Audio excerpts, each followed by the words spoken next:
Lifespan Development kita ada beberapa riset.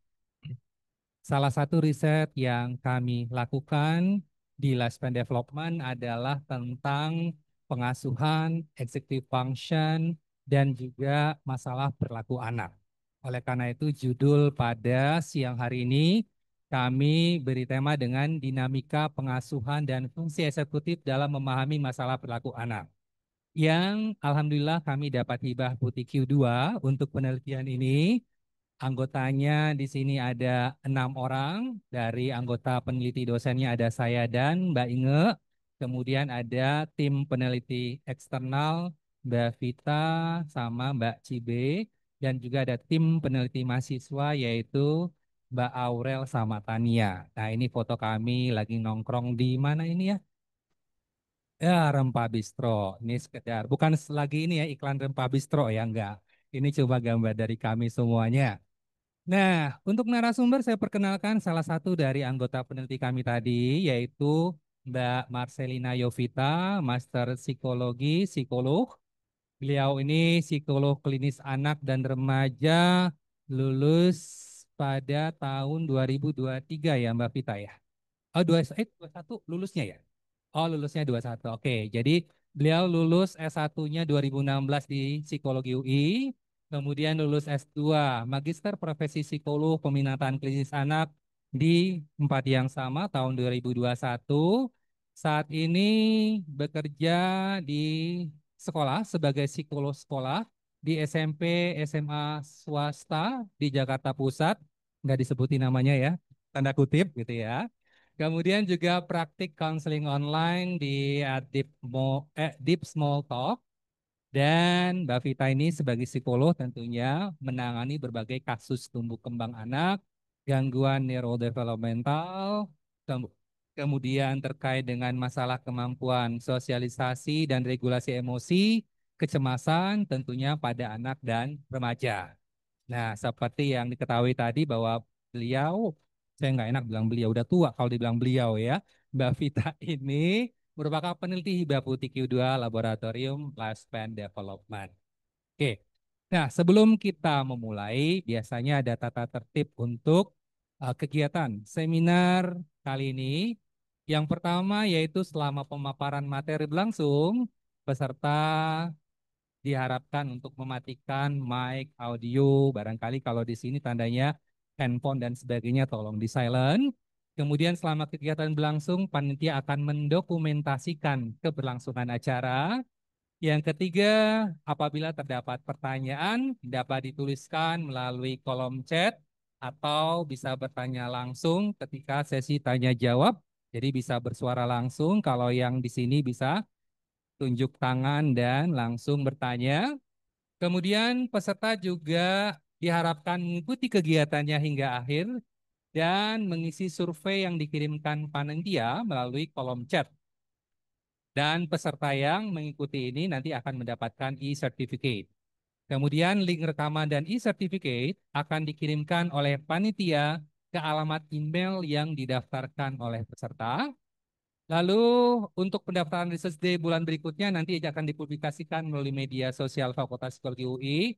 Dan kalau ada pertanyaan lanjutan, silakan mengirim email ke rpm.fpsi.ui@gmail.com. Kira-kira itu yang bisa saya sampaikan sebagai pembuka kegiatan ini. Untuk tidak memperpanjang waktu, saya persilakan Mbak Vita untuk memulai, untuk memaparkan penelitian.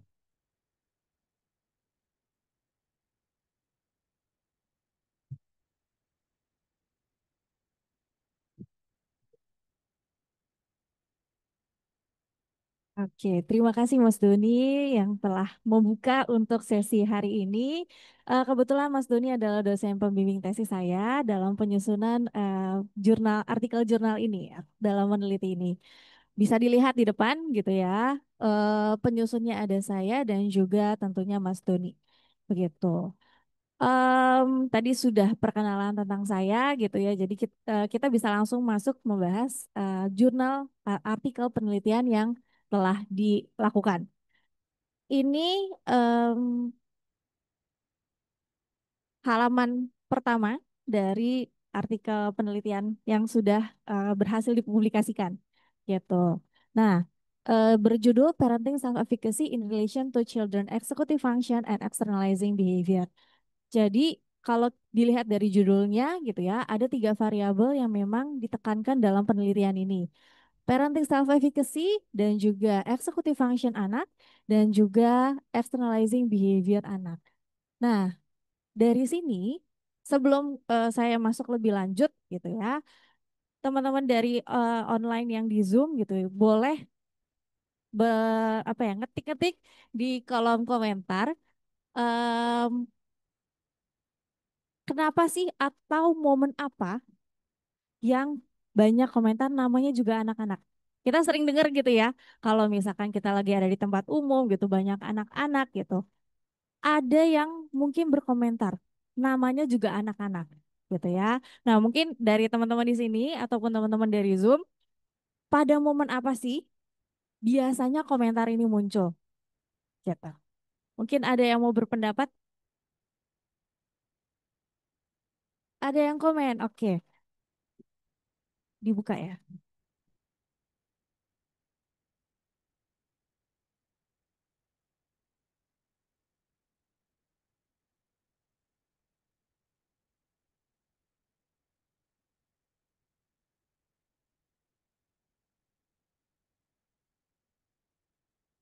Oke, atau mungkin teman-teman dari sini dulu sambil menunggu Zoom.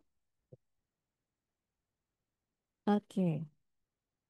Ketika anak teriak di tempat umum, ketika anak berlarian dan bermain dengan suara keras.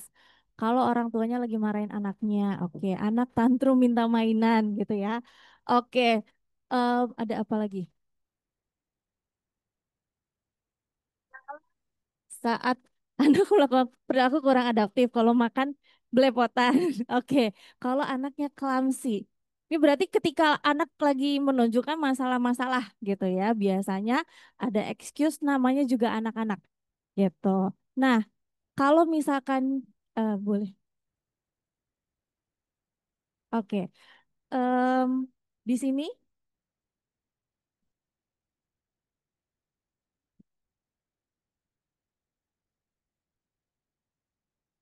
oke. Kalau misalkan tadi komentar-komentar namanya juga anak-anak, biasanya diawali dengan masalah, gitu ya. Perilaku bermasalah anak, entah tadi makannya belepotan, gitu ya. Anaknya juga tantrum, atau anaknya lagi teriak-teriak, gitu kan. Kita diminta dengan dari orang tua untuk apa ya, semacam memaklumi perilakunya anak gitu ya. Kalau kita lihat di perkembangan di masa kanak-kanak awal di usia 3 sampai 5 tahun, kognitif anak itu belum berkembang secara sempurna gitu ya. Mereka sedang mengembangkan otonomi diri, tapi tidak diikuti dengan kemampuan regulasi diri yang memadai. Nah, kemampuan regulasi diri kita tahu di usia 3 sampai 5 tahun ini cukup menjadi masalah gitu ya. Kenapa? Karena memang secara kognitif kemampuan mereka dalam meregulasi diri itu belum memadai gitu. Karena belum memadai jadi wajar ketika mereka melakukan menunjukkan masalah-masalah perilaku gitu ya. Tapi di sini ada beberapa contoh perilaku externalizing yang merupakan manifestasi dari kemampuan regulasi diri yang kurang memadai. Gitu ya. Ada tadi impulsif, tidak patuh, agresif dan juga bahkan temper tantrum. Tapi perilaku anak ini tidak semuanya dianggap normal, gitu ya. Kalau tadi namanya juga anak-anak, ada beberapa hal yang kita bisa tolerir, tapi ada juga yang tidak bisa kita tolerir. Gitu. Kembali lagi ke perkembangan mereka secara kognitif, mereka memang belum memadai secara regulasi diri, gitu ya. Nah, yang dianggap normal itu yang seperti apa? Jika intensitasnya itu rendah, gitu. Tidak merusak maksudnya. Kalau sudah merusak ya kita bisa katakan itu ada something, gitu ya. Itu bukan normal lagi. Lalu frekuensinya rendah, artinya tidak setiap kali itu terjadi. mungkin sesekali, misalkan temper tantrum, tapi dia tidak setiap hari menunjukkan temper tantrum, gitu ya. Dia impulsif hanya sesekali aja, gitu. Nah, itu kita masih anggap sebagai sesuatu yang normal. Dan yang terutama adalah ketika adanya perubahan perilaku ketika kita berikan prompt. Biasanya prompt itu kan diberikan oleh orang tua, gitu ya. Prompt itu bisa berupa aturan atau arahan, gitu ya. Bisa juga bentuknya semacam rutinitas dari orang tua, gitu ya, yang dibentuk. Lalu juga bisa pujian. Pujian itu termasuk prompt, menunjukkan bahwa oh perilakunya sudah tepat, gitu ya. Jadi tidak prompt itu tidak hanya koreksi aja, tapi sesuatu yang memang sudah betul, gitu ya, diberikan pujian itu termasuk ke dalam prompt. Nah, di sini kita bisa lihat bahwa orang tua itu punya peranan yang sangat penting untuk menunjang perkembangan kemampuan regulasi diri anak supaya perilaku externalizingnya itu bisa terkontrol. Ingat ini masih di masa anak-anak umur 3 sampai 5 tahun gitu ya. Nah, di sini peranan orang tua itu penting. Tapi sayangnya tidak semua orang tua bisa memberikan prom yang tepat gitu. Ini akhirnya akan menjadi cycle. Ketika ada masalah perilaku externalizing, lalu diikuti dengan pengasuhan yang tidak tepat, gitu ya, itu akan menjadi cycle. Dan kalau misalkan ini tidak diputus, gitu ya, akan kebayang, gitu ya, masalah externalizing yang makin tinggi, pengasuhannya makin tidak tepat, gitu ya, bisa mengarah sampai ke mungkin ke depresi pengasuhan. Nah, masalah perilaku externalizing khususnya di usia 3 sampai 5 tahun memang merupakan masalah yang paling banyak dikeluhkan oleh orang tua gitu ya, masalah perilaku. Kita kalau misalkan kita pergi ke mall gitu ya atau ke tempat-tempat umum, anak-anak usia 3 sampai 5 tahun itu kita bisa gampang banget lihat gitu ya, entah dia lari-lari gitu ya, loncat sana sini gitu ya, teriak-teriak gitu ya. Dan bahkan juga tantrum gitu ya. Itu pemandangan yang cukup biasa ketika kita ada di tempat umum dan bersinggungan dengan anak usia 3 sampai 5 tahun. Dan mereka sangat membutuhkan prompt. Artinya peran pengasuhan itu sangat besar. Gitu. Nah, ber kalau misalkan bicarakan tentang pengasuhan atau parenting, kira-kira apa yang terlintas di pikiran teman-teman semua tentang parenting? Mungkin yang di Zoom bisa menjawab di kolom komentar. Kalau dari teman-teman, parenting itu atau pengasuhan itu apa sih yang pop up di pikiran?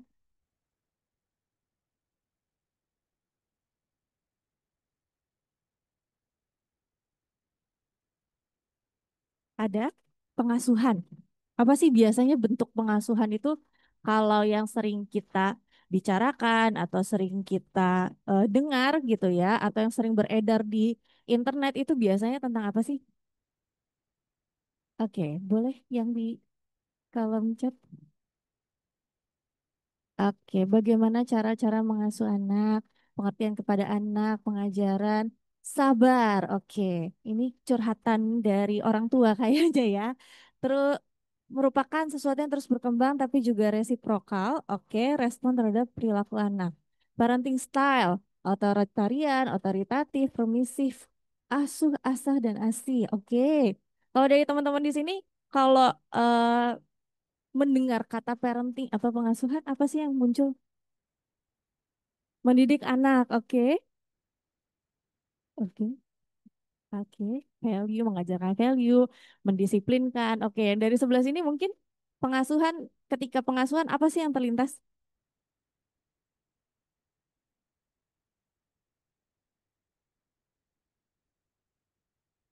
Oke, membersamai anak.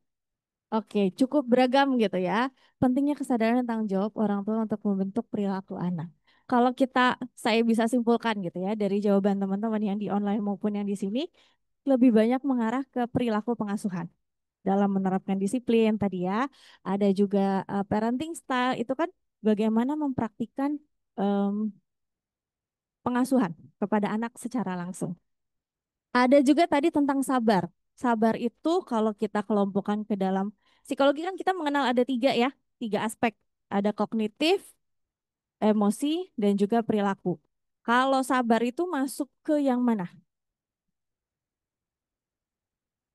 Kira-kira masuk ke aspek kognitif, emosi, atau perilaku? Lebih ke emosi gitu ya. Biasanya kalau misalkan udah sabar-sabar itu stresnya tinggi banget gitu ya. Nah, em, oke, betul emosi. Nah, begitupun di parenting. Boleh kembali ke slide? Oke. Di parenting itu juga ada tiga aspek. Ada tiga aspek. Tiga aspek pengasuhan ini dikemukakan oleh Coleman dan Carruthers tahun 2000. Ada aspek perilaku, ada aspek emosi, dan juga aspek kognitif. Perilaku itu yang sudah sering banget kita dengar, gitu ya. Tadi menerapkan disiplin, juga ada parenting style, itu termasuk ke dalam perilaku pengasuhan.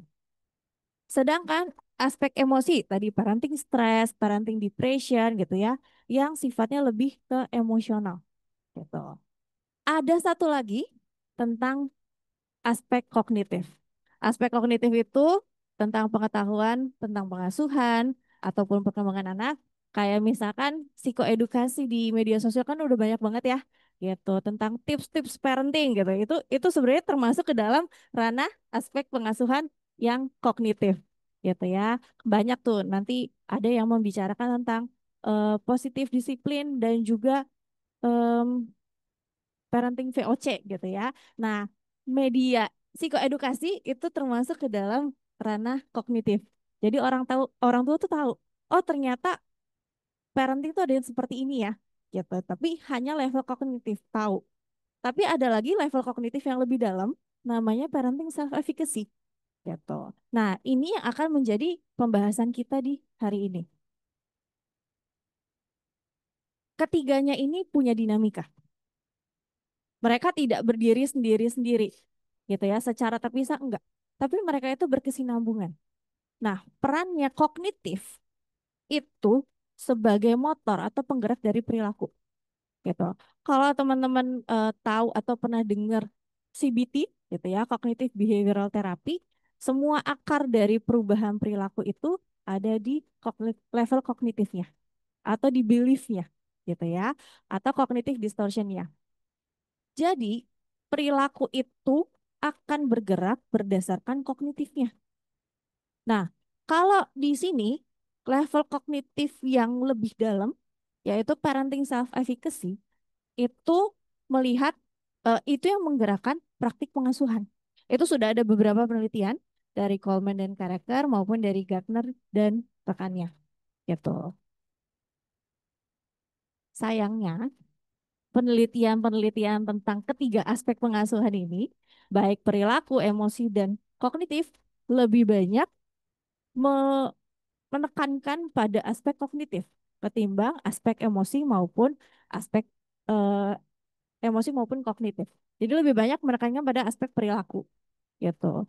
Di barat ini di negara barat gitu ya, lebih banyak sudah banyak yang mengeksplor tentang parenting self efficacy. Gitu. Sudah berbagai macam alat ukur juga sudah banyak gitu ya tentang parenting self efficacy. Tapi khususnya di bagian timur, misalnya Asia gitu ya, penelitian tentang parenting self efficacy ini masih sangat terbatas. Yaitu lebih banyak kita menekankan pada parenting style-nya gitu ya, positif disiplinnya, punishment-nya gitu ya, daripada level kognitif. Padahal tadi kita tahu gitu ya bahwa kognitif ini nih berperan sebagai penggerak dari perilaku. Artinya ketika kita hanya melihat perilakunya aja, kita nggak bisa melihat motivasinya dia. Kita nggak bisa lihat apa sih yang menggerakkan si perilakunya ini. Gitu. Karena ada yang sudah melakukan tapi nggak berhasil. Tapi ada juga yang melakukan dan itu berhasil. Ternyata ada level kognitif yang perlu kita lihat lebih dalam, yaitu parenting self-efficacy. Kalau dalam penelitian ini, kita lebih banyak menekankan pada ibu. Kenapa ibu? Karena kita di Indonesia peran pengasuhan itu lebih banyak dipegang oleh ibu. Kenapa? Karena kita percaya akan naluri keibuan. di Indonesia sendiri, gitu ya, ibu dianggap lebih bisa, gitu ya, punya semacam bawaan gitu ya untuk mengasuh anak daripada ayah. Walaupun belakangan ini banyak di media sosial mulai menggencarkan parent father involvement dalam pengasuhan gitu. Tapi biasanya yang utamanya ada di ibunya gitu ya. Mulai dari mungkin ketika dia bayi sampai ketika dia nanti lulus dari sekolah. Biasanya ibu yang main punya peranan yang lebih besar daripada ayah gitu. Nah, di sini jadi ada penggeneralisasian bahwa ibu mampu gitu. Padahal sebetulnya parenting ini kan tidak ada sekolahnya ya, gitu. Jadi baik ibu maupun ayah sebetulnya secara skill juga ya nggak bisa dibilang ibu yang paling oke juga, gitu ya. Nah, kembali ke parenting self efficacy. Ini memang konstruk yang kita bisa bilang baru berkembang di 20 tahun terakhir, gitu. Parenting self efficacy sendiri diambil dari ground teorinya Bandura atau self efficacy-nya Bandura, tapi diambil spesifik di konteks parenting gitu. Jadi em, parenting self efficacy itu bisa kita definisikan sebagai estimasinya orang tua mengenai perannya sebagai orang tua, kemampuan dia untuk mengarahkan anak, untuk mendisiplinkan anak. Dia yakin atau enggak sih dia bisa gitu ya. Kurang lebih seperti itu. Dan kelihatannya dari mana? Ketika mereka dihadapkan pada tantangan, itu yang membedakan orang tua dengan parenting self efficacy yang tinggi dan orang tua dengan parenting self efficacy yang rendah. Gitu. Ketika di tantangan pengasuhan, mereka yang parenting self efficacy-nya tinggi cenderung lebih adaptif, cenderung lebih tahan banting, gitu ya. Ketika dia ada satu tantangan, dia akan melihat itu sebagai challenge, bukan sebagai ancaman, gitu. Dan karena dia yakin bahwa aku bisa kok untuk mengatasi masalah yang ditampilkan oleh anak. Aku bisa kok mengendalikan anakku. Gitu ya. Jadi itu yang membuat dia bisa lebih resilient ketika ada pada tantangan pengasuhan. Dan yakin ini, karena keyakinan ini, pengetahuan-pengetahuan yang dia punya tentang pengasuhan, itu dia praktikkan. Gitu. Karena kebanyakan orang tahu oh bahwa pengasuhan tuh harus gini gini gini gini gini. Tapi tidak semuanya dilakukan. Gitu kan? Sebatas level dia tahu atau tidak gitu. Nah, dampaknya apa ketika orang tua punya parenting self-efficacy yang tinggi?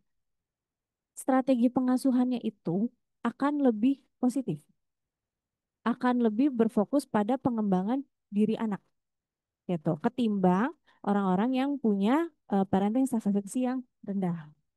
Pengasuhannya pun memang terbukti lebih efektif dan menunjang perkembangan anak, perkembangan perilaku yang positif. Jadi sebetulnya benefit dari parenting self efficacy sendiri itu kita lihat lebih ke arah positif, gitu ya. Terus bagaimana gambaran dari orang tua yang punya parenting self efficacy yang rendah? Ketika parenting self efficacy yang rendah, dia dihadapkan pada perilaku masalah perilaku anak, gitu ya. Anak tantrum, anak teriak-teriak, anak impulsif gitu ya, dia akan merasa, akan berpikir dia itu tidak berdaya. Aku nggak bisa ngapa-ngapain, aku nggak bisa menghandle situasi ini, gitu ya. Perilakunya akhirnya dia menyerah. Ya udah deh, terserah anaknya. Ketika kita tahu bahwa anak melakukan kesalahan, terus kita biarkan aja, anak jadi tidak tahu bahwa perilakunya salah, gitu ya. Anak tidak mendapatkan prom atau arahan dari orang tua. Akibatnya apa? Masalah perilaku anak tidak tertangani dan akhirnya bisa mengarah ke depresi pengasuhan. Karena masalahnya itu cycle-nya tadi kalau kita lihat di awal itu terus makin makin tebal gitu ya, makin makin membuat orang tua stres sampai akhirnya membuat depresi gitu. Lalu kaitannya apa? Secara penelitian, ada beberapa penelitian yang sudah menemukan bahwa parenting self-efficacy ini memang berpengaruh ke externalizing behavior.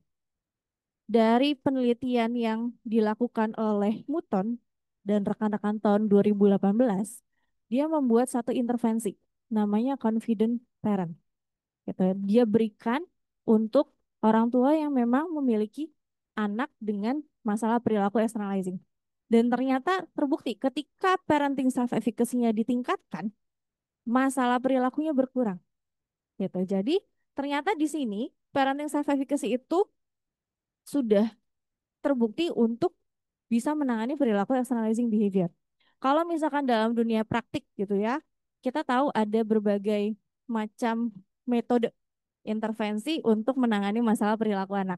Salah satunya PCIT gitu ya. PCIT itu salah satu komponen yang memang disasar dari PCIT adalah bagaimana pendampingan orang tua ketika menangani masalah perilaku bermasalah anak gitu. Dan itu salah satu yang disasar dari PCIT juga adalah pengalaman keberhasilan ketika menangani masalah perilaku anak dengan panduan dari terapisnya gitu. Nah, artinya parenting self efficacy ini penting loh untuk kita pertimbangkan ketika kita mau menangani masalah perilaku anak. Tapi ternyata dari penelitian-penelitian yang lainnya ditemukan bahwa parenting self efficacy itu tidak berkaitan langsung dengan perilaku masalah perilaku anak. Nyata tidak langsung loh, ada faktor-faktor lain yang menjembatani hubungan antara parenting self efficacy dengan perilaku externalizing anak. Ada dua penelitian yang saya temukan. Yang pertama itu dia mengambil mediatornya adalah maternal depression. Dan yang kedua dia mengambil mediator adalah corporal punishment. Kalau kita lihat dua-duanya berfokusnya pada orang tua gitu ya, faktor-faktor orang tua daripada faktor internal anak.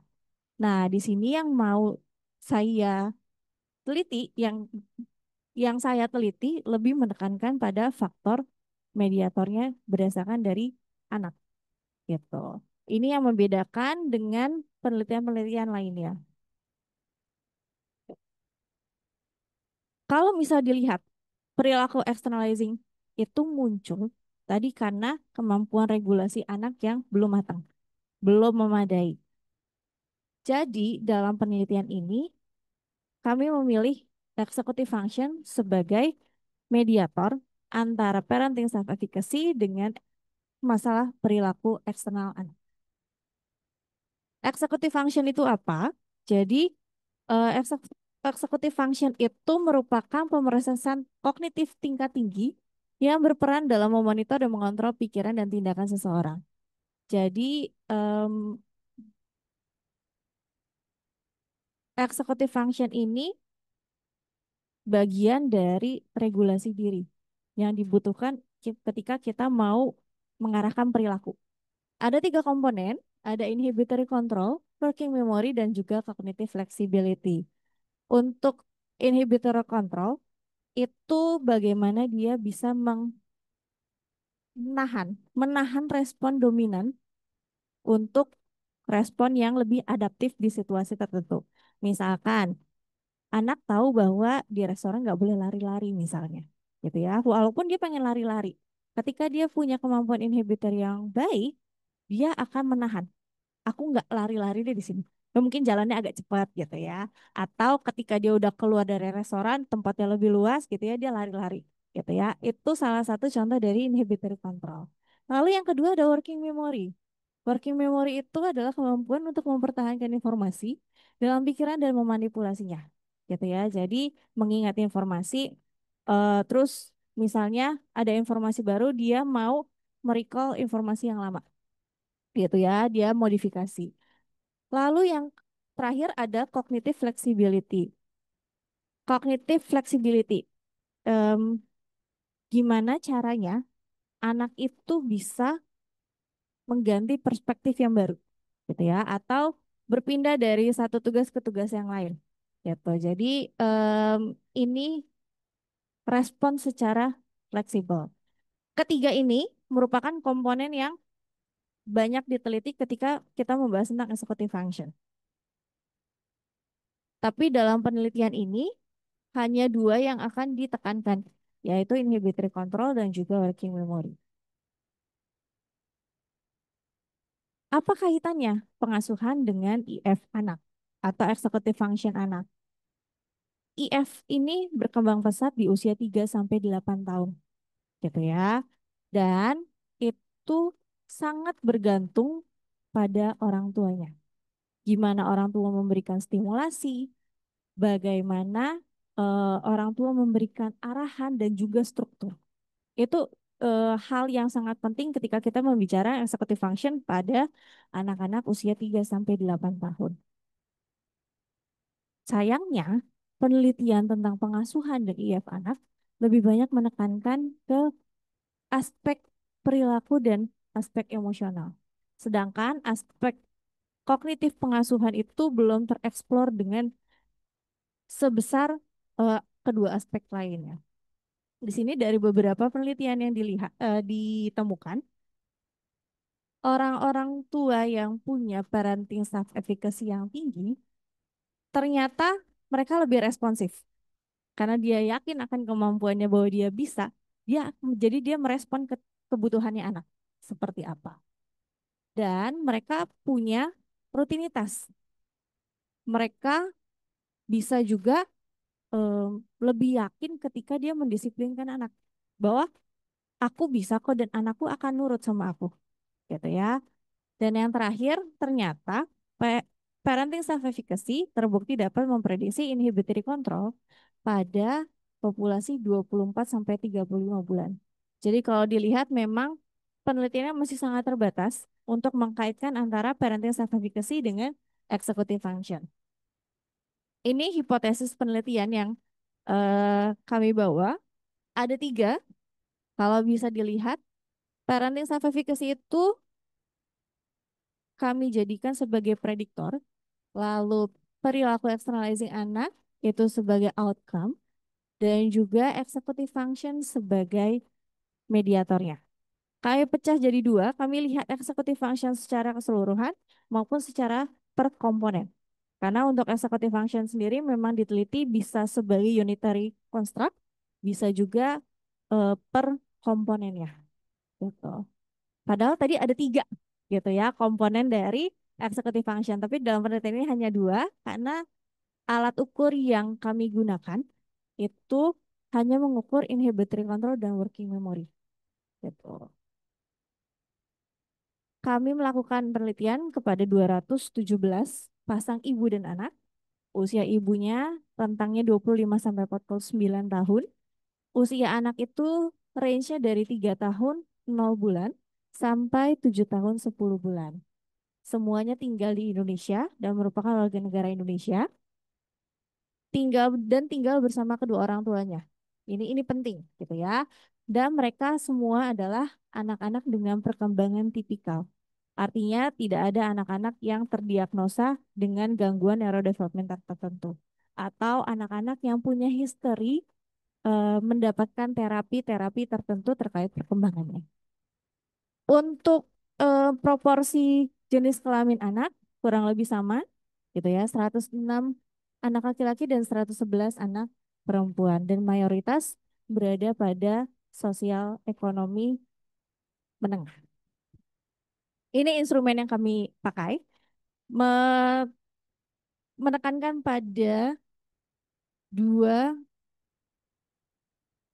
aspek executive function yang kami teliti. Kami menggunakan Childhood Executive Function Inventory yang disusun oleh Torrell dan Nyberg.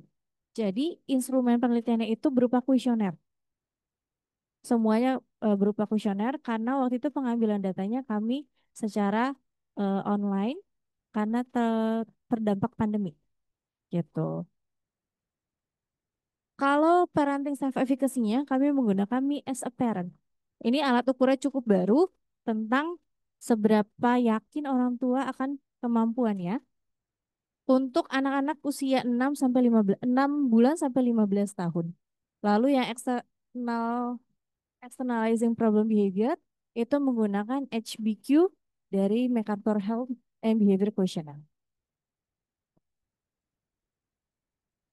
Dari hasil penelitian ditemukan bahwa executive function itu memediasi penuh, gitu ya. Oh ya, kami menggunakan highest 4 dalam penginterpretasian datanya.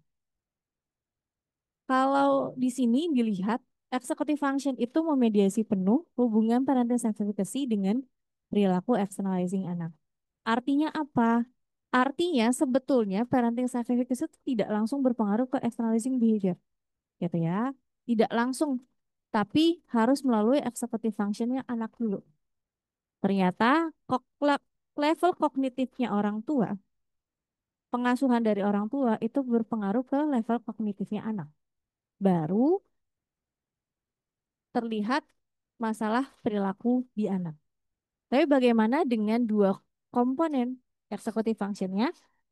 Inhibitory juga memediasi penuh, gitu ya. Jadi tidak langsung ke externalizing behavior, tapi ternyata parenting self-efficacy itu mempengaruhi inhibitory kontrolnya anak dulu loh, gitu ya. Ketika orang tuanya yakin akan kemampuannya, inhibitory kontrolnya anak itu lebih rendah. Masalah inhibitory kontrol anak lebih rendah, sehingga anak-anak lebih sedikit menampilkan masalah perilaku externalizing. Tapi yang sedikit berbeda adalah ternyata ketika kita hanya melihat komponen working memory-nya aja, mediasinya jadinya parsial, gitu ya. Jadi kekuatan mediator working memory di antara parenting self-efficacy dan externalizing problem behavior ternyata tidak sekuat inhibitory control, gitu ya. Dan ini eh, kenapa bisa seperti itu? Karena mungkin, oke, mungkin ini dulu. Ketiganya itu punya dinamika yang berbeda-beda. Kenapa kok working memory hanya berperan sebagai mediator parsial? Karena kalau dilihat dari background teorinya, bagaimana dinamika inhibitory control dan working memory dalam executive function, ternyata memang efek size dari inhibitory control lebih besar daripada working memory, gitu ya. Jadi memang ketika kita bicara tentang executive function, inhibitory control ini perannya lebih besar. Oke. Kalau dilihat tadi gambaran utamanya, parenting self-efficacy ini mempengaruhi IF anak atau executive function anak. Kalau misalkan dilihat lebih detail lagi gitu ya dari pola-pola jawabannya, apa sih yang membuat parenting self-efficacy ini bisa berpengaruh ke executive function anak? Ternyata orang tua yang parenting self-efficacy-nya tinggi banyak memberikan berbagai aktivitas yang menstimulasi perkembangan kognitif anak, gitu. Jadi ketika mereka merasa yakin, mereka memberikan banyak kegiatan untuk anak, gitu. Apalagi sekarang dengan internet gampang ya untuk mengakses, mencari edukasi-edukasi untuk anak, entah puzzle gitu ya, entah dari Google atau dari Pinterest itu banyak source-nya dan juga banyak buku-buku latihan. Nah, di sini ternyata kuncinya ada di aktivitas. Dan ketika orang tua itu mengarahkan, memberikan arahan, tadi memberikan prompt, ternyata itu sedang melatih kemampuan anak dalam regulasi dirinya dia, gitu ya. Jadi anak secara tidak langsung belajar dari arahan orang tuanya, gitu. Dari tadi aktivitas-aktivitas apa yang bisa meningkatkan atau memperkuat IF anak, gitu ya. Ini ada eh, nggak kelihatan ya. Jadi ini diambil dari jurnalnya, ini bukan dari jurnal saya, gitu ya. Ini dari pengembangan alat ukur tentang home environment yang berkaitan dengan kemampuan IF anak. Ternyata ditemukan bahwa permainan-permainan yang membutuhkan stop thinking dan beraksi, gitu ya, itu terkait dengan aktivitas yang dapat meningkatkan IF anak gitu. Memory game gitu. Lalu juga ada tentang game konsentrasi dan atensi dan juga meminta anak untuk mengulangi instruksi dan juga physical activity. Ini adalah aktivitas-aktivitas yang dilakukan di rumah untuk meningkatkan executive functionnya anak. Lalu di sini ternyata parenting self efficacy juga berkaitan dengan perilaku externalizing anak. Dan ketika kita coba lebih dalam lagi, kenapa sih kok bisa parenting self efficacy itu berkaitan dengan perilaku externalizing anak? Karena ketika orang tua punya parenting self efficacy yang tinggi, dia akan lebih responsif karena dia yakin bahwa dia bisa, gitu ya. Ta- Masalah anak, masalah perilaku anak itu akan dianggap sebagai challenge atau tantangan, gitu. Dan pada akhirnya praktik pengasuhannya itu lebih positif dan lebih sedikit menggunakan coercive parenting yang akhirnya membuat perilaku externalizing anak itu lebih sedikit. Untuk IF anak di sini ditemukan memang sebagai mediator. Ketika parenting self efficacy-nya tinggi, orang tua lebih sedikit melaporkan masalah executive function. Atau kita bisa bilang executive function anak cukup memadai, gitu ya, cukup tinggi. Dan akhirnya masalah perilaku externalizing-nya itu lebih rendah, gitu. Lalu implikasinya apa dari hasil penelitian ini? Yang pertama, bahwa sebetulnya parenting self efficacy ini juga punya peranan yang penting ketika kita membicarakan tentang masalah perilakunya anak. Jadi, ketika kita menerapkan intervensi untuk mengatasi masalah perilaku anak, kita bisa berfokus salah satunya pada parenting self efficacy. Ketika ini ketika saya praktik pun orang tua yang melaporkan banyak mengalami menghadapi masalah perilaku anak gitu ya, biasanya mereka sudah menyerah untuk menangani anak-anak mereka. Udah lama pasti aku udah nggak bisa gitu ya. Atau dia nggak akan dengerin aku. Anakku tidak akan berubah apapun strategi yang aku lakukan. Nah itu kita bisa bilang bahwa dia udah nggak yakin lagi, orang tua udah nggak yakin lagi akan kemampuan dia dalam menangani situasi-situasi perilaku bermasalah. Jadi yang dilakukan adalah kita benerin dulu efikasi orang tuanya gitu. Sebelum kita eh, membetulkan praktik pengasuhannya. Beberapa aktivitas yang bisa mengasah IF anak gitu ya. Karena ternyata parenting self efficacy yang tinggi itu ditemukan lebih banyak memberikan kegiatan-kegiatan yang edukatif dan juga mengarah ke pelatihan executive function. Beberapa aktivitasnya adalah stop, think, act games, turn taking board games, memory games, dan permainan yang membutuhkan atensi dan konsentrasi. Karena tadi salah satu faktor yang menentukan tampilan masalah externalizing behavior anak adalah dari kemampuan IF-nya. Jadi orang tua bisa memaksimalkan kegiatan-kegiatan yang mengasah executive function anak. Lalu, nah, ada beberapa cara yang bisa dilakukan untuk meningkatkan parenting self efficacy orang tua. Kalau kita berkaca pada ground teorinya dari Bandura, hal yang paling bisa meningkatkan efikasi diri adalah pengalaman keberhasilan, gitu ya. Kalau misalkan kita dihadapkan pada sesuatu yang gagal terus-menerus, kita pasti akan menyerah, gitu. Jadi di sini adalah bagaimana menciptakan pengalaman kesuksesan ketika dalam mengasuh anak, terutama ketika menghandle masalah perilakunya anak. Bisa dengan peningkatan pengetahuan terlebih dahulu. Jadi mencari informasi sebanyak-banyaknya melalui media sosial atau melalui buku tentang strategi penanganan masalah perilaku anak. Tapi tidak hanya berhenti di situ, gitu ya. Ada juga lebih terlibat langsung. Jadi tidak hanya tahu, tapi juga mempraktekkan, gitu. Dan ketika mempraktekkan, dari situ akan bisa terlihat, gitu ya, apakah berhasil atau tidak strateginya. Ada juga program yang dibuat oleh Muton yang memang sudah terbukti dapat meningkatkan parenting self-efficacy dan menurunkan masalah perilaku anak, yaitu confident parent. Nah, di sini beberapa komponen yang ada dalam confident parent yang mungkin bisa kita juga terapkan ketika kita menghandle kasus-kasus anak-anak yang menampilkan masalah perilaku externalizing.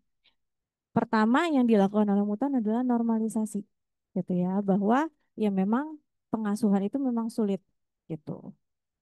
Dan mengidentifikasi pemikiran-pemikiran negatif, reaksi otomatis, mencari umpan balik dari perspektif orang lain, gitu, supaya bisa kelihatan ada pengalaman kesuksesan. Kembali lagi kunci dalam meningkatkan self efficacy adalah pengalaman akan kesuksesan, gitu. Bagaimana untuk kita tahunya? Kita membutuhkan feedback juga dari orang-orang sekitar, gitu ya. Apakah sudah tepat atau belum, gitu. Lalu juga ada studi kasus dan group sharing. Nah, yang menjadi limitasi dari penelitian ini, kami melakukan ini saat pandemi COVID, gitu. Jadi pengambilan datanya memang secara self-report. Sedangkan kita tahu pengukuran executive function akan lebih akurat ketika menggunakan performance task, gitu. Nah, ini yang menjadi limitasi kami. Dan penelitian kami belum mencakup salah satu aspek dari executive function yaitu cognitive flexibility. Nah, ini bisa menjadi peluang untuk penelitian lanjutan. Ternyata pada praktiknya, gitu ya, parenting self efficacy ini dan juga perilaku pengasuhan itu sangat erat, gitu. Dan kalau tadi kita lihat bahwa parenting self efficacy ini yang memang menggerakkan praktik pengasuhan. Jadi untuk arahan penelitian lanjutan perlu mengikutsertakan perilaku pengasuhan ketika mempertimbangkan atau meneliti tentang parenting self efficacy.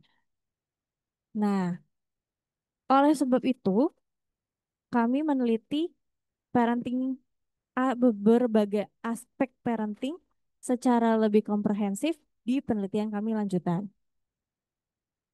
Ini kami sudah meneliti, menganalisis data dan juga menyusun artikelnya yang berjudul Parenting Pathway Linking Maternal Executive Function and Child Externalizing Behavior. Jadi kami mau melihat bagaimana sih dinamika dari ketiga aspek pengasuhan itu terhadap masalah perilaku eksternal anak. Ini disusun oleh kami berenam, gitu ya, dan sekarang statusnya submitted, tapi masih menunggu untuk direview, gitu. Tapi kita bisa ulas sedikit tentang modelnya. Jadi ini adalah model untuk riset lanjutan dari riset yang sebelumnya. Berbeda dengan yang tadi, kalau yang pertama tadi kami mengikutsertakan eksekutif function anak. Tapi di sini kami lebih menekankan pada eksekutif function ibu sebagai prediktornya, gitu. Karena setelah kami coba baca-baca, ternyata pengasuhan dari orang tua itu sangat bergantung pada fungsi kognitif orang tuanya, gitu. Yang kami ambil di sini adalah executive function. Bagaimana sih dinamikanya executive function orang tua atau ibu, khususnya dalam penelitian ini, bisa berdampak ke pengasuhannya, lalu bisa berdampak ke masalah perilakunya anak. Jadi sebenarnya kuncinya itu ada di parenting self efficacy-nya atau ada faktor lain nih yang lebih mendasar daripada parenting self efficacy, gitu. Di sini kami menempatkan parenting self efficacy itu hadir sebelum parenting practice atau perilaku pengasuhan gitu. Karena basic teorinya level kognitif itu yang menggerakkan perilaku gitu ya. Jadi kami menempatkan parenting self efficacy itu ada di sebelum parenting practice. Begitupun dengan parenting stress gitu ya. Ketika stres pasti perilaku pengasuhannya pun berpengaruh ke situ. Nah, mungkin saya bisa bahas sedikit tentang hasil dari penelitian ini. Untuk untuk eh, ternyata hasil yang paling menarik di sini, peran executive function terhadap masalah perilaku anak itu ternyata melalui ketiganya. Tapi semua jalurnya berbeda-beda. Ketika kita membicarakan tentang parenting self efficacy, ternyata orang tua atau ibu yang punya masalah executive function, parenting self efficacy juga bermasalah, gitu ya. Dia tidak yakin akan kemampuannya, gitu ya. Akhirnya apa? Dia akan menerapkan strategi parenting yang inkonsisten. Dia bilang bahwa ada aturan ABCD ke anaknya, gitu ya. Tapi ketika anaknya menampilkan masalah perilaku, udah nggak jadi, rules-rules yang tadi dibuat itu runtuh seketika gitu ya. Jadi anak tidak mendapatkan punishment gitu ya, atau tidak mendapatkan arahan ketika dia melakukan kesalahan atau ketika dia menampilkan masalah perilaku. Pada akhirnya masalah perilaku tetap ada gitu ya. Ketika kita menekankan pada parenting stress ibu, ternyata orang tua yang eksekutif fungsinya rendah itu lebih stres dalam mengasuh anak gitu. Merasa tertekan, merasa tidak enjoy dengan pengasuhannya, dan akhirnya parenting practice yang dia tampilkan adalah menggunakan kekerasan gitu. Dan juga inkonsisten. Nanti bilangnya iya, terus nanti bilangnya nggak boleh gitu ya. Dilarang tapi tidak dilakukan punishmentnya gitu. Misalkan seperti itu. Sampai akhirnya masalah perilaku anak tetap ada. Lalu bagaimana dengan kalau kita lihat parenting practice itu ada yang diteliti, ada positive parenting, inconsistent parenting, dan juga punitive parenting. Ternyata positive parenting itu ditemukan tidak berperan sebagai mediator. Kalau misalkan teman-teman em, mengikuti di media sosial gitu ya, positive parenting ini kan cukup banyak digencarkan gitu ya. Tapi ternyata dari penelitian ini positive parenting itu tidak ditemukan gitu. Tapi itu memang butuh penelitian lebih lanjut gitu ya, karena positive parenting yang ada di sini itu hanya mencakup pujian terhadap anak. Jadi pemberian-pemberian pujian aja sebenarnya nggak cukup gitu ya. Ada juga eh, diperlukan penelitian-penelitian lebih lanjut terkait positive parenting dalam melihat eksekutif function ibu ke masalah perilaku anak. Begitu. Oke, mungkin itu saja kalau dari pemaparan saya, kira-kira dari teman-teman. Saya bisa kembalikan ke Mas Doni kah?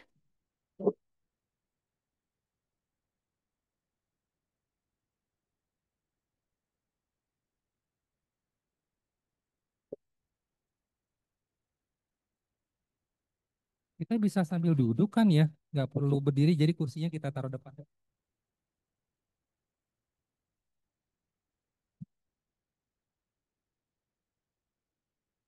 Ini suami sayang banget ya, Mbak Ayas ya, menemani Mbak Ayas ikut apa seminar parenting. Ini calon-calon ayah luar biasa nanti.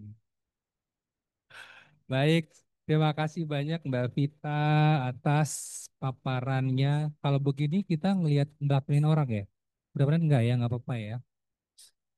Oke, terima kasih banyak Mbak Vita, pemaparannya yang luar biasa. Mudah-mudahan apa yang disampaikan Mbak Vita itu dapat memberikan pencerahan sedikit terkait dengan pengasuhan, bagaimana hubungannya dengan executive function, dan apa dampaknya pada perilaku anak.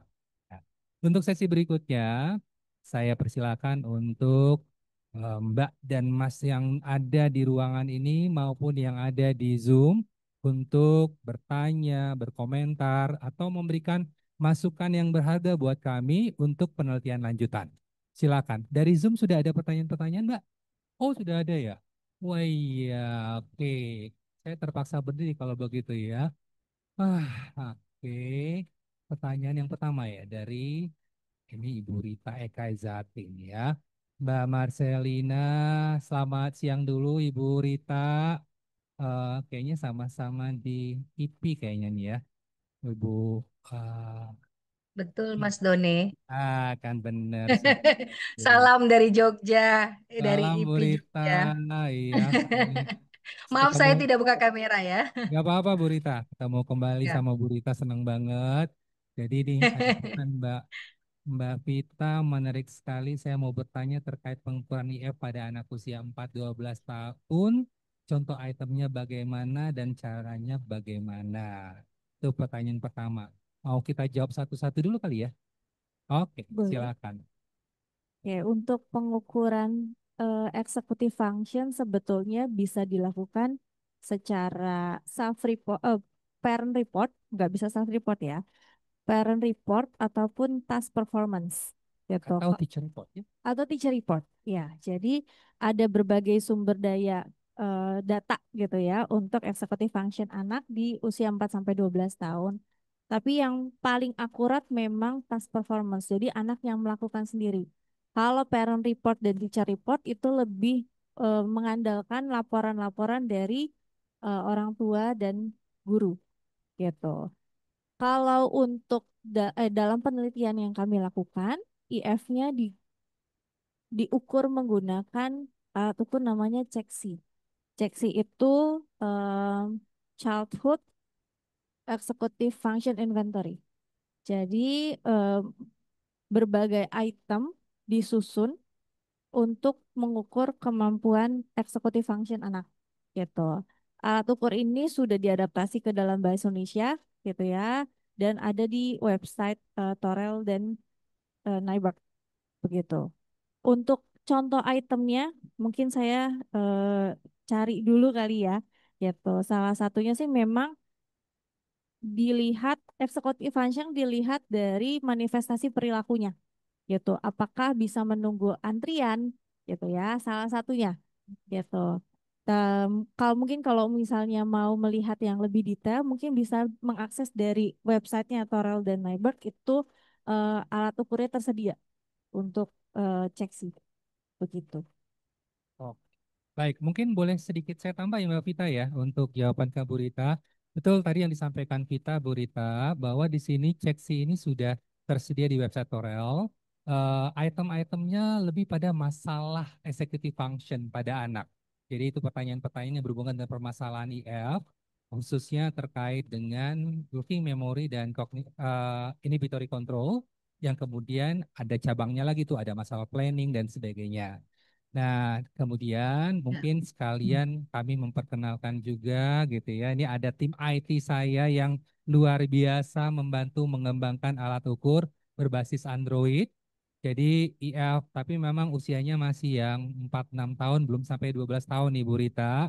Iya. Yang sekarang sudah, mudah-mudahan tahun ini bisa launching dan bisa dipakai oleh para psikolog untuk tes ini. Mhm. Ini sangat membantu untuk Ya. pengukuran berbentuk berbasis performa yang diukur pada anak yang langsung. Kalau seksi tadi kan lebih pada Hmm. pengukuran apa namanya ya, persepsi ibu ataupun guru bagaimana permasalahan IF pada anak. Mungkin demikian Bu Rita jawaban dari kami. Terima kasih Bu Rita. Ya. Terima kasih Mas Doni sama Mbak Marcelina. Saya itu cuman membayangkan saja, misalnya di usia-usia yang kecil ya, karena kita tahu bahwa apa namanya perkembangan kognitif dan emosi dan berbagai macam aspek perkembangan itu kan belumlah stabil gitu. Karena dari di penelitian-penelitian perkembangan untuk semacam self regulation aja baru terlihat, artinya baru bisa kita lihat dan itu memakai artinya tidak lepas dari fungsi-fungsi kognitif gitu baru terlihat di usia 11 tahun. Makanya tadi saya membayangkan bagaimana ya caranya gitu dan kita memfikskan bahwa hasil dari jawaban ini seperti jadi si anak ini berdasarkan perspektif orang tua ya Mas Doni dan Mbak Marcel Kalau sama untuk guru ya kuesionernya betul. tadi. Kuesionernya betul Bu Rita. Jadi Iya. perspektif dari orang tua dan Mm-mm. gurunya memang yang Iya. kemudian nanti bagaimana nih guru apa orang tua melihat dari muncul nggak perilaku-perilaku ini pada anak. Masalah yang dilihat ya. Jadi lebih pada Iya. permasalahan item lengkapnya bisa dilihat di website Oral itu. Kita ada untuk Oke. yang anak usia dini, ada untuk remaja dan juga ada untuk dewasa. Iya, iya. Menarik, menarik sekali, menarik. Saya penasaran dengan alat ukurnya, Mas Doni. Hmm, kita, iya. Nanti mungkin kita bisa Menarik sekali. kontak-kontak Bu Rita. Oke, oke. Atau Terima malah bisa kasih riset sekali. bareng ya sama Jogja. Amin, amin, amin. Karena saya juga fokusnya dengan di externalizing behavioral problem gitu. Jadi saya sangat tertarik dengan hal-hal seperti ini karena saya menggunakan alat misalnya untuk mengetahui terkait dengan kecenderungan anak yang cenderung untuk melukai atau membuat orang lain tidak berdaya. Saya menggunakan social cognitive interview gitu. Oke. Jadi menggunakan gambar-gambar di Hmm. mana anak langsung ditanya berdasarkan situasi konflik gitu. Terus bagaimana dia eh, menyelesaikan permasalahan gitu. Jadi saya kembalikan seperti cara mendongeng Mas Iya. apa namanya Mas Doni. Sehingga Hmm. ini saya agak wah ini penasaran ini bagus banget ini ada ceksi ini gitu ya yang bisa Baik. dari versi lain artinya dari perspektif orang tua ataupun guru. Kalau yang saya lebih kepada langsung ke anak tetapi menggunakan gambar-gambar atau situasi konflik eh, apa namanya yang sering dihadapi oleh anak di usia-usia prasekolah. Gitu aja Mas Oke. Doni, Mbak Oh, Marcel. menarik Bu Rita. Berbagi. Nanti kayaknya saya juga perlu belajar dari Bu Rita nih yang terkait dengan kognitif sosial itu ya. Nanti kita Ya, bisa saling sosial kognitif tukar-tukar Bu Rita. interview. Hmm. Hmm. Oke, oke. Sip, sip. Terima kasih Bu Makasih Rita. sekali. Iya. Ya, sama-sama. Baik, berikutnya mungkin saya persilakan Mbak Yasmin ya. Kita pengen dengar suara Mbak Yasmin dari sini. Silakan Mbak Yasmin. Oke, selamat siang Mas Mbak dan teman-teman di psikologi. Aku izin bertanya 3 hal. Mohon maaf mungkin tadi beberapa keskip karena lagi kerja. Yang pertama, tadi udah ada di limitasi, tapi aku penasaran detailnya kenapa cognitive flexibility nggak ikutan diukur. Itu yang satu. Yang kedua, kebetulan saat aku sedang kerja di SMA, jadi aku kepikiran apakah penelitian ini bisa digeneralisir untuk kelompok usia yang lain atau apakah pernah menemui penelitian serupa juga mengenai kelompok usia lain gitu. Terus yang ketiga, aku tertarik banget sama tadi ada sempat disinggung sedikit program Confident Parents. Nah, aku jadi kepikiran apakah bisa ada kerjasama dengan kelompok riset atau perlukah mengundang psikolog atau apakah sarjana psikologi bisa melakukan itu dengan mengacu pada jurnalnya. Kurang lebih itu 3. Makasih banyak sebelumnya. Terima kasih banyak Bu. Ini saya panggilnya Mbak Yasmin ya. Kalau Ibu ntar ketuaan enakan Mbak Yasmin ya. Pertanyaannya bagus banget. Bahkan ngundang kami untuk kerjasama untuk bikin apa tadi confident parenting. Tuh ada kerjaan Mbak Vita. Ya, saya silakan Mbak Vita untuk menjawab. Oke, kenapa cognitive flexibility tidak masuk diukur gitu ya di komponen executive function? Karena dari alat ukurnya CEXI sendiri itu hanya mengukur inhibitory control dan working memory gitu. Jadi memang ini jadi menjadi salah satu keterbatasan kita juga gitu ya, bahwa executive function yang diteliti dalam penelitian ini hanya mencakup dua, inhibitory control dan juga working memory. Kalau mengacu pada perkembangannya, gitu ya, sebetulnya cognitive flexibility itu kan berkembang di akhir. Jadi setelah inhibitory control berkembang, setelah working memory berkembang, gitu ya, baru di akhirnya itu cognitive flexibility. Sedangkan di sini yang menjadi populasi untuk penelitian ini adalah anak-anak usia 3 sampai 8 tahun yang mungkin cognitive flexibility-nya juga belum berkembang, belum berada pada puncak perkembangannya gitu. Jadi eh, cognitive flexibility tidak menjadi highlight dalam penelitian ini. Kurang lebih itu Mbak Yasmin kalau untuk yang pertama gitu ya. Betul. Gitu. Kalau untuk yang pertama, kalau saya juga boleh tambahkan adalah alat ukur CEXI ini kan walaupun ada dimensinya kognitif apa working memory dan inhibitory control, kalau kita mau lihat di dalam itemnya sendiri sebenarnya juga tersirat sih ya untuk cognitive flexibility-nya. Hanya dalam teori executive function pada anak usia dini itu kan ada yang mengatakan bahwa apakah IF itu bisa dipecah-pecah menjadi komponen pada anak atau sebenarnya dia masih satu faktor. Sehingga kita akan lihatnya sebagai executive function secara satu kesatuan. Jadi artinya bahwa tadi baik working memory, baik inhibitory control, itu ibaratnya masih belum ajak seperti tadi Mbak Vita jelaskan. Perkembangannya masih belum belum ini gitu ya. Sehingga kalau kita terlalu dikotak-kotakin, ini kurang pas lah dibandingkan kalau di usia yang lebih tinggi lagi. Oleh karena itu, kalau dari Torel-nya sendiri memang komponen cognitive flexibility-nya yang memang tahap yang lebih kompleks itu belum masuk lah. Walaupun secara tersirat kalau saya lihat analisis skala kualitatif, ini itemnya bisa sih kita masukkan sebagai cognitive flexibility. Kira-kira demikian Mbak Yasmin. Baik, Mbak Vita silakan nomor 2. Oke, untuk penggeneralisasian di populasi remaja gitu ya. Mungkin untuk lebih yakin harus diteliti lebih lanjut sih gitu ya. Tapi secara umum karena tantangan-tantangan pengasuhannya akan berbeda gitu. Mungkin di remaja ada masalah externalizing gitu ya. Tapi remaja itu masalah internalizing kan juga mulai tinggi gitu ya. Jadi apakah parenting self efficacy ini berpengaruh terhadap executive function anak dan juga akan berdampak ke masalah externalizing, memang tentu membutuhkan penelitian lebih lanjut gitu ya. Dan karena tantangan-tantangan pengasuhannya itu berbeda antara anak-anak usia pengasuhan di usia 3 sampai 5 tahun dengan pengasuhan remaja. Begitu, Mbak Yasmin. Oke. Nah, saya di sini mau colek salah satu peserta yang juga tim riset kami, Mbak Ayas mungkin bisa berbagi sedikit. Jadi nih, saya memang kerjanya apa yang lempar-lempar orang aja nih ya. Nah, Mbak Ayas ini masuk juga dalam tim hibah kami nih. Kami ada hibah yang lain yang namanya hibah UI UTM. Jadi ini kerjasama antara UI dengan UTM Malaysia. Nah, risetnya berhubungan dengan internalizing remaja. Lebih spesifiknya adalah non-suicidal self-injury yang sekarang memang lagi booming nih penelitiannya. Anak remaja yang suka menyayat-nyayat diri dan sebagainya. Kemudian juga kita tembak nih masalah-masalah yang berhubungan dengan parenting, masalah yang terkait dengan apa lagi Mbak Yes? Parenting, kemudian interaksi, peer victimization ya, peer victimization, karena kita tahu remaja ini lebih kompleks lagi nih masalahnya. Kalau tadi anak usia dini kita banyak fokus pada orang tua, pada remaja akan melihat bagaimana orang orang tua, peer victimization, dan adanya kecenderungan penggunaan eh, internet atau online yang berlebihan. Bisa mungkin sampaikan sedikit ya. Nah,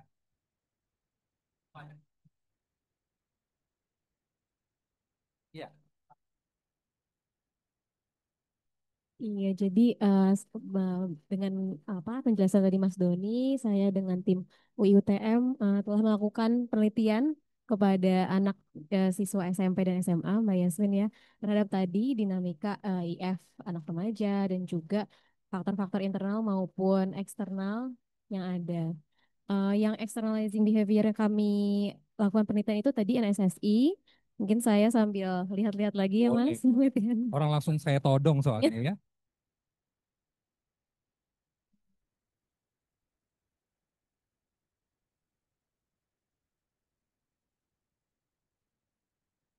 Secara umum aja Mbak Ayat, artinya di parenting bagaimana yang paling berperan itu apa peer victimization-nya atau apa?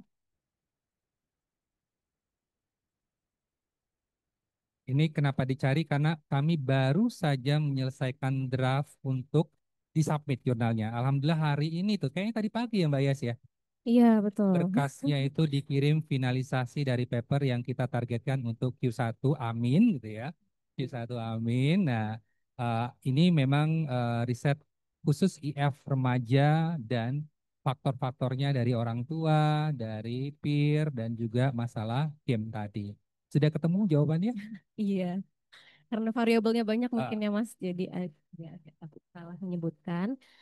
Dari yang kami temukan itu memang dari parenting sendiri, jika praktik pengasuhannya itu negatif, seperti tadi ya kebalikannya positif parenting, tidak menyediakan diskusi bersama anak remaja tersebut, kemudian mungkin cara pendisiplinannya yang cukup maladaptif, itu berkaitan signifikan dengan perilaku externalizing behavior, yaitu di sini NSSI. internalizing, internalizing behavior. Inter Ah, internalizing behavior NSSI, kemudian juga peer victimization, di mana di sini persepsi anak remaja yang merasa menjadi korban perundungan atau tadi social exclusion seperti itu juga berhubungan dengan NSSI.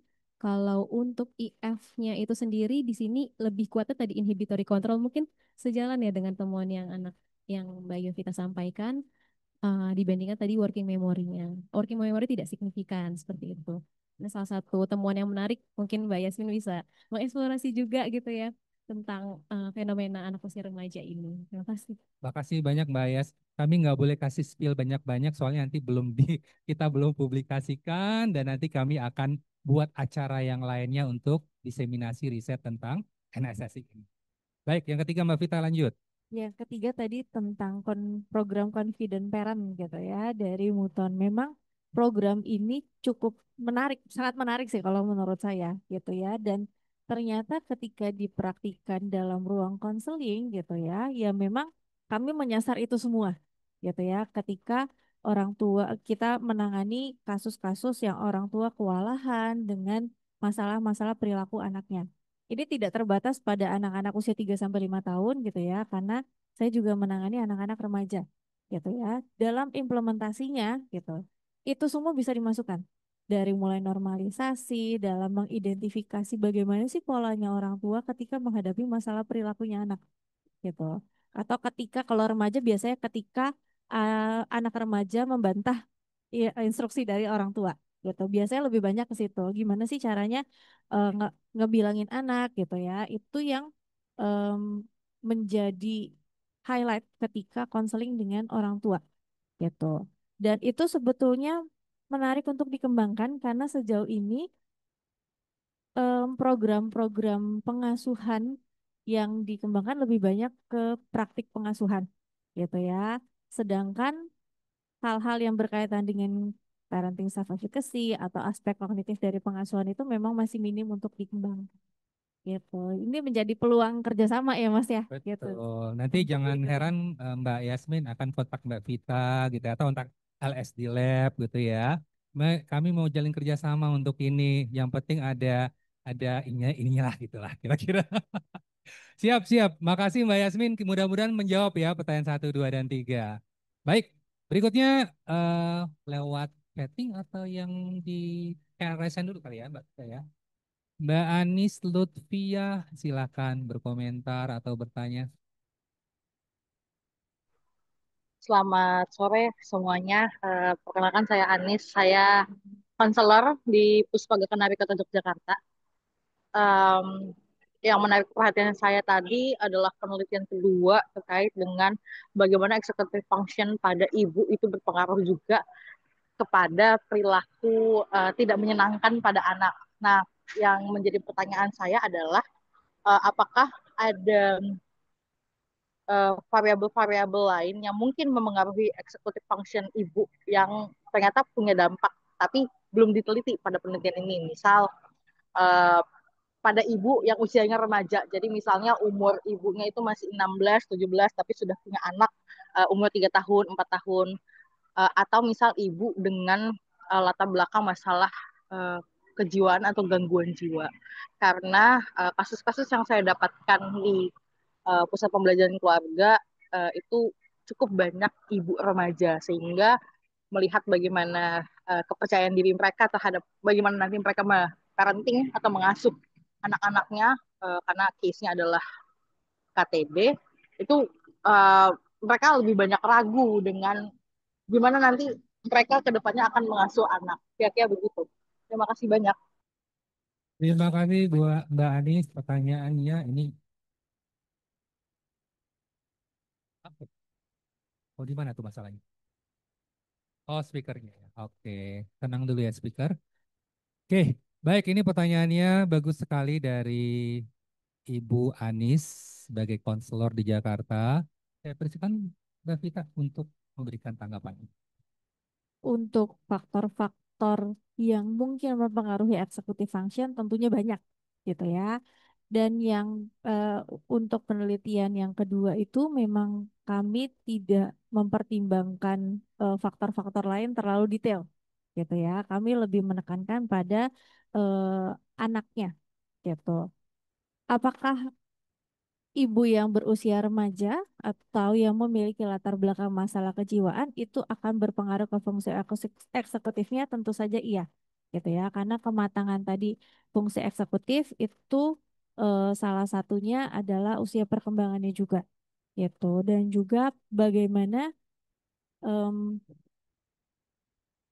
pelatihan, bukan pelatihan, lebih ke bagaimana selama ini executive function itu diasah secara tepat gitu. Tentu saja yang memiliki latar belakang masalah kejiwaan atau gangguan jiwa ada kemungkinan juga eksekutifnya juga bermasalah gitu. Dan itu pasti akan berdampak ke bagaimana pengasuhannya, entah dari aspek kognitifnya, entah itu dari aspek perilakunya gitu ya, maupun dari aspek emosinya gitu. Jadi em, banyak faktor sebetulnya gitu ya yang bisa mempengaruhi kemampuan eksekutif ibu gitu. Ya, kira-kira gitu Bu Anis terkait dengan pertanyaannya, faktor-faktornya banyak. Kalau nggak salah waktu tahun 2016 ada juga bimbingan saya yang meneliti pada ibu dengan simptom depresi. Itu juga berperan terhadap perilaku IF anak dan tentunya pada masalah-masalah perilaku anak. Kemudian biasanya kalau kita lihat kovariat, sosek itu juga sangat itu konsisten, bisa dikatakan ajek ya sebagai faktor demografi, sosek, pendidikan orang tua maupun pada usia orang tua gitu ya. Nah, ini jadi pertimbangan. Hanya saja dalam suatu penelitian kalau kita lakukan kontrol semuanya ya, ini kan memang agak relatif sulit. Tentunya ada keterbatasan, limitasi yang kami lakukan yang bisa menjadi peluang bagi peneliti berikutnya untuk meneliti variabel-variabel tersebut. Mudah-mudahan menjawab ya Bu Anis terkait pertanyaannya. Baik, lanjut ke pertanyaan berikutnya. Nih gimana caranya nih untuk bisa ditarik ya. Bu Aulia. Oh, Nirta Fitri. Oke. Apa dari Ibu Nirta Fitri atau Mbak Nirta Fitri, apakah bisa dikatakan teknik-teknik parenting bukan penentu dalam externalizing behavior? Oke, menarik ya gitu karena tadi agak bersinggungan dengan parenting behavior, parenting kognitif gitu dan juga emosi. Apakah perilaku pengasuhan tidak menentukan? Sebetulnya menentukan. Tapi di balik perilaku pengasuhan itu ada faktor lain loh yang menggerakkan itu. Gitu. Jadi ada yang menyebabkan kenapa orang tua melakukan perilaku ini. Oh, ternyata akar masalahnya bukan di perilaku pengasuhannya, tapi di keyakinan dia. Gitu. Ternyata kalau kita tarik lagi, ternyata tidak berhenti di keyakinan dia dalam mengasuh.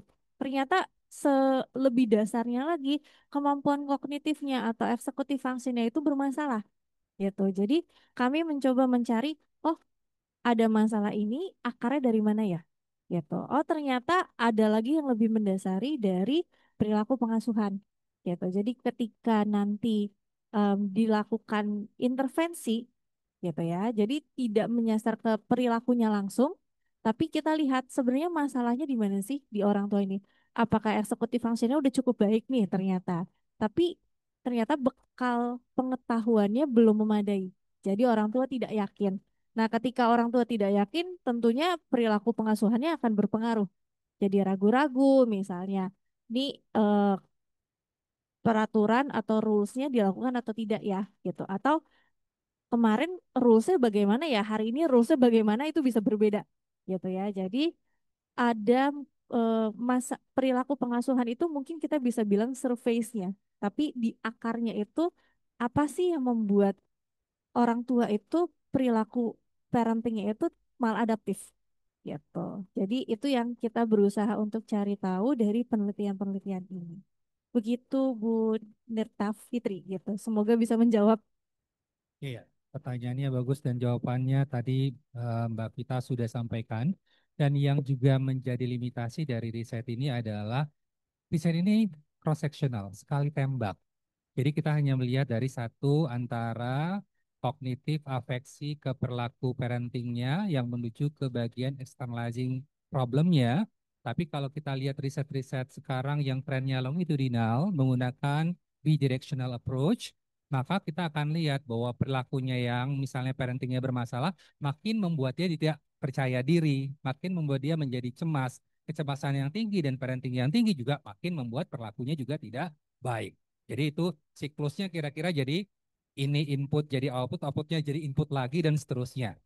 Nah, tapi kalau risetnya kayak gitu, kayaknya butuh waktu beberapa tahun, butuh dana riset yang juga luar biasa. Mudah-mudahan di sini ada manajer riset kami bisa membantu nanti mencarikan dana yang jumlahnya gede untuk riset yang longitudinal seperti itu.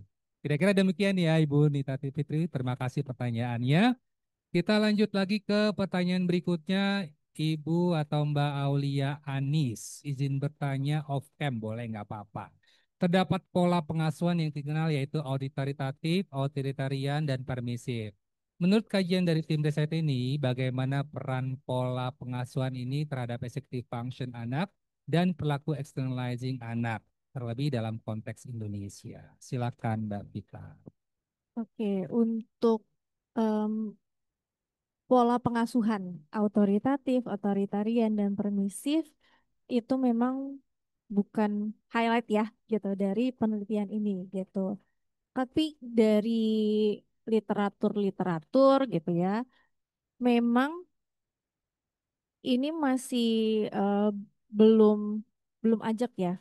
Jadi ada beberapa penelitian tentang pola asuh di Indonesia, populasi Indonesia, tapi belum mengkaitkan dengan executive function anak gitu. Di dan ini hasilnya masih inkonsisten gitu. Jadi antara otoritatif dan otoritarian itu em, mana yang lebih banyak dilakukan di Indonesia itu masih belum ajak hasil penelitiannya gitu. Dan bagaimana peranannya terhadap executive function dan perilaku externalizing anak, tentunya ini menjadi peluang untuk penelitian lanjutan sebetulnya. Tapi kalau misalkan dari penelitian kami sendiri, kami menyasar pada perilaku pengasuhan yang lebih spesifik lagi gitu ya daripada pola-pola pengasuhan. Begitu. Ya, begitu Bu Aulia. Sedikit mungkin, tapi saya agak lupa detailnya ini. Ada salah satu bimbingan saya tahun 2019 atau 2020 ya, yang meneliti tentang parenting style menurut Baumrin ini, autoritatif, authoritarian, yang permisif dengan executive function pada anak usia dini, dan pada saat itu memang menemukan hasil yang signifikan antara autoritatif berhubungan positif gitu ya. Sementara yang dua lagi ini saya lupa apakah tidak signifikan atau negatif. Ini yang saya perlu cek lagi nih risetnya ya. Tapi kalau misalnya kita bicara penjelasan yang bagaimana mekanisme otoritatif dengan executive function, itu kan jadi lebih relatif jelas. Orang yang otoritatif cenderung tidak mengontrol, tapi juga tidak membebaskan. Mereka memiliki aturan yang jelas yang disepakati bersama, tapi tidak juga mengunci mati sehingga anaknya itu nggak bisa berkreasi. Artinya seseorang itu punya rule, punya tanggung jawab, dan dia harus bertanggung jawab dengan keputusan yang dia ambil. Diberikan kebebasan, kemampuan kebebasan ini kan merupakan bentuk kemampuan anak untuk memilah-milah. oh ini lebih baik saya pilih yang ini, cognitive flexibility bermain di sana, ya. Working memory tentu juga akan berperan di situ. Dia juga menginhibitory control karena ada aturan di situ. Berbeda dengan permissive yang mungkin lebih membebaskan. Dan untuk yang otoriter, ini juga kalau kita lihat riset, kita harus hati-hati mengatakan otoriter itu selalu jelek. Karena kalau kita bandingkan mungkin kecenderungan di budaya timur akan banyak menggunakan otoriter. Apakah anaknya kemudian bermasalah? Ternyata banyak yang sukses. Ya. Nah, kalau kita lihat seperti itu, maka kita harus lihat otoriter yang diletakkan di budaya barat mungkin jadi masalah anaknya. Karena selama ini pengasuhannya lebih diarahkan ke otoritatif dan sebagainya. Jadi artinya otoriter di budaya barat mungkin menjadi masalah yang besar, tapi di Indonesia atau di budaya timur bisa jadi ini merupakan hal yang masih oke, ya. Kenapa budaya di timur lebih mengedepankan bagaimana kepatuhan pada orang tua gitu ya, lebih memuliakan orang tua. Mau nggak mau kan tentu ada hierarki di situ. Nah, ini yang membuat, tetapi apakah selalu hierarki itu buruk? Kalau memang disertai tiba-tiba dengan kekerasan apa segala mungkin menjadi lebih buruk. Ini kira-kira seperti itu. Oleh karena itu, otoriter, mungkin otoritatif akan lebih baik di otoriter, tetapi otoriter tidak selalu mengarahkan pada masalah-masalah perilaku anak. Tapi permisif dan neglectful, nah ini yang di beberapa riset sepertinya konsisten sekali. Orang tua yang permisif, yang membiarkan taparul dan sebagainya, atau bahkan mengabaikan anak, ini adalah kondisi yang akan memperparah externalizing maupun internalizing pada anak-anak. Kira-kira demikian ya Ibu, siapa tadi yang bertanya? Ibu Aulia ya, terkait dengan. Oke, kemudian, oh iya, ini Mbak Oena Ardra sudah memberikan link ceksinya. Mbak Oena ini juga salah satu tim riset kami di UI UTM. Ya, nanti Mbak Wena mau bersuara kah? Atau mau menyapa kah di sini?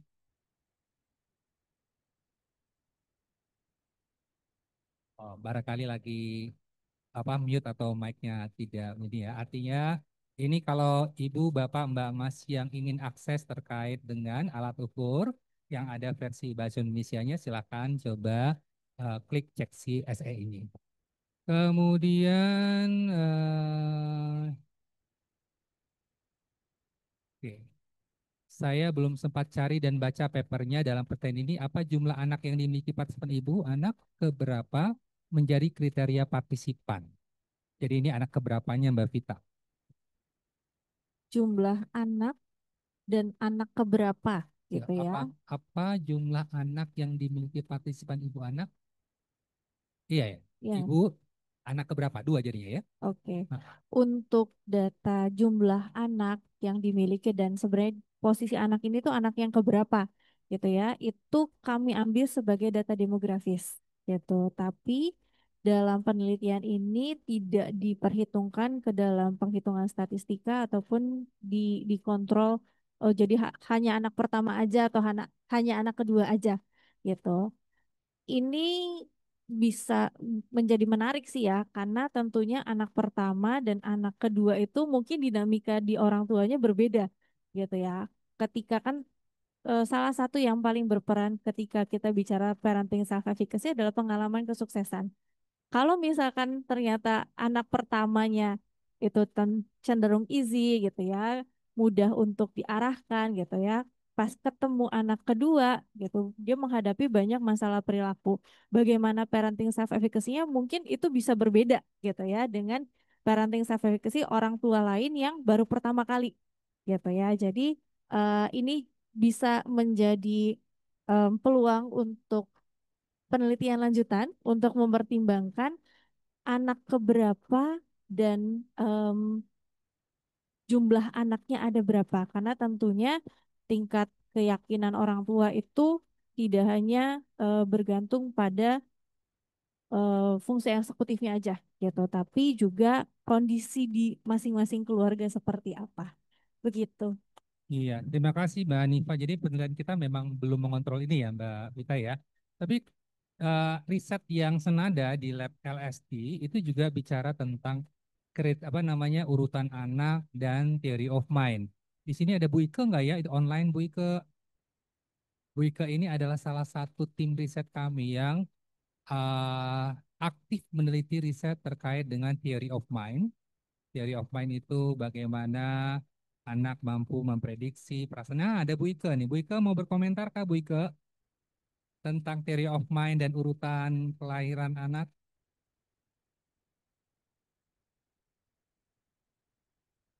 Kayaknya belum bisa ya, kayaknya mic-nya tidak bisa gitu ya. Nanti lain kali deh.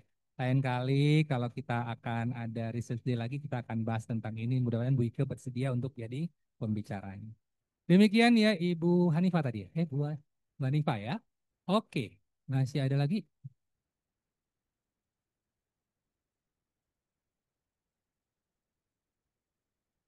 Oke, sepertinya tidak ada lagi ya. Masih ada?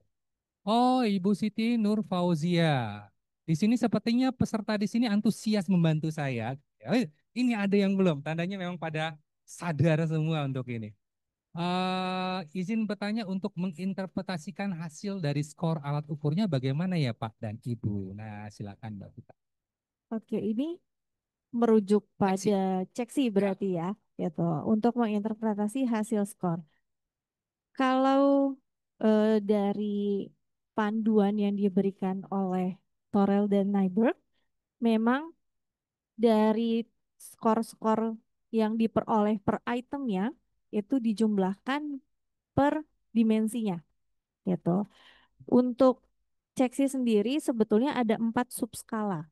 Ada working memory, planning, regulation, dan inhibition. Jadi setiap item itu masuk ke dalam salah satu subskala itu. Gitu. Jadi tiap subskala itu skor itemnya dijumlahkan. Gitu. Lalu nanti dari situ dijumlahkan lagi mana komponen working memory. Working memory itu komponen dari subskala working memory dan juga planning. Sedangkan subskala regulation dan inhibition itu menjadi skor inhibition. Gitu. Ketika working skor dari working memory dan skor dari inhibition itu digabungkan, itu menjadi skor total IF. Gitu. Itu yang kami gunakan dalam penelitian ini. Begitu. Jadi hanya di total sih kalau dari panduan yang diberikan Torel dan Nyberg. Dan interpretasinya itu dibalik kira-kira gitu ya Mbak Vita ya. Artinya karena ini adalah permasalahan IL, maka skornya itu kan akan tinggi. Kalau misalnya skor tinggi artinya adalah IF-nya justru mengalami permasalahan. Jadi kalau misalnya di riset kita inginnya melihatnya IF sebagai yang optimal, maka di reverse score gitu ya untuk masalah ini. Oke, mudah-mudahan menjawab ya Ibu Siti Nur Fauzia. Kayaknya semuanya sudah dan waktu kita tinggal 10 menit lagi Mbak Vita sebelum kita tutup. Saya mengingatkan kembali Mbak Mas, Ibu, Bapak yang ada di online silakan untuk mengisi link survei maupun daftar hadir supaya nanti mendapatkan e-certificate dari panitia dari Fakultas Psikologi Universitas Indonesia. Dari Mbak Devi sebagai ketua manajer manajer riset apakah ingin berkomentar sedikit? Nggak usah, kata Mbak Devi nggak usah. Mbak Devi sudah dari tadi terima kasih Mbak Devi sudah hadir dari awal sampai akhir dari kegiatan ini. Dari peserta di sini nggak ada pertanyaan? Nggak ada. Langsung geleng-geleng kepala. Saya tutup langsung saja. Mungkin kalau memang tidak ada pertanyaan lagi, Mbak Kame masih ada yang perlu disampaikan? Sudah aman ya? Baik. Eh maaf, ini berisik alarm. Oke, baik kalau tidak ada untuk kami sepertinya sekian dulu. Sekali lagi terima kasih atas kehadiran dan perhatian Bapak, Ibu, Mbak, Mas semua. Semoga kita bertemu lagi di Research Day berikutnya. Bulan depan juga ada Research Day yang menarik dan selalu pantau di Instagram psikologi dan silakan mendaftar untuk berikutnya. Kekurangan apapun yang ada dalam kegiatan ini kami mohon maaf. Mbak Vita, sekali lagi sebagai narasumber, terima kasih banyak atas kerja kerasnya dan kerja cantiknya hari ini. Ya, terima kasih banyak. Assalamualaikum warahmatullahi wabarakatuh. Selamat sore, Bapak Ibu semuanya. Selamat sore, terima kasih Sore, semuanya terima Bapak kasih Ibu, Masnya. semua. Terima kasih.